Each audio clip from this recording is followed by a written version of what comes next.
est relégué et les Rochelais se sont imposés 59-0. Les Rochelais décrochent leur 5e bonus offensif de la saison. 8 essais dans cette rencontre. Des Rochelais avec, à l'image de West, le demi d'ouverture, qui n'ont pas trop eu à forcer, qui ont fait une répétition en général.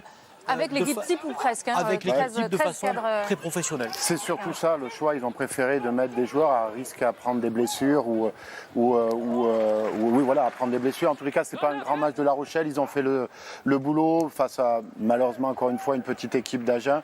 Ils se sont rassurés. Non, on fait le boulot. Oui, ils vont pouvoir basculer avec une victoire sur la. Je pense pas qu'ils voulaient se rassurer forcément sur ce match. Ils voulaient courir, ils voulaient jouer ensemble. On a vu, tu l'as dit, c'est vrai que le match n'était pas génial.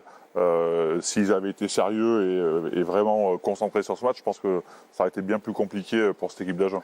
Voilà, on le disait, une bonne répétition générale pour le Stade Rochelais. Nicolas Souchon qui a aligné quasiment son équipe type, avec ce risque, il le disait Cédric, de blesser des cadres ou de les fatiguer. Qu'en est-il, l'état des lieux aujourd'hui maintenant ?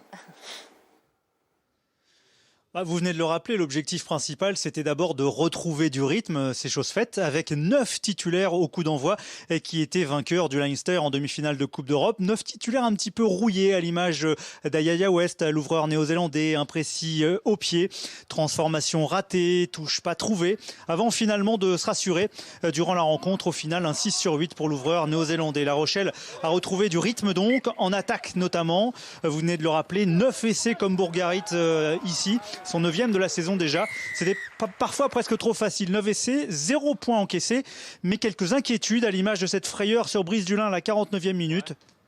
Il sort touché au nez avant de revenir sur le terrain. En moyenne, 50-55 minutes de jeu environ pour les cadres, Antonio, Carbarlo, Vito, Skelton, Bourgarit et même donc Brice Dulin. Le gros point noir, c'est Pierre Aguillon qui est sorti gravement touché à la jambe pour son peut-être dernier match à La Rochelle. Aguillon qui était l'alternative au centre. Si Levani Botia, qui était en tribune, n'était pas remis de sa blessure à la cheville pour la semaine prochaine. Donc malheureusement, il est blessé. Donc à part cette incertitude, La Rochelle disposera normalement de tous ses cadres avec du rythme et de la confiance, comme Brice Dulin, qui nous a au final rassuré au micro de Jenny Demey.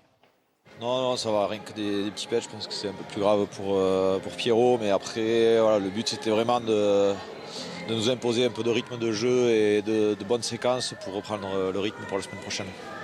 Et pour terminer, un clin d'œil, le score final 59-0, comme Toulouse l'avait fait à Agen. Toulouse, La Rochelle, 2 équipes qui ne se lâchent plus. Mais comme l'a rappelé Cédric tout à l'heure, il faudra bien pourtant un vainqueur à Twickenham.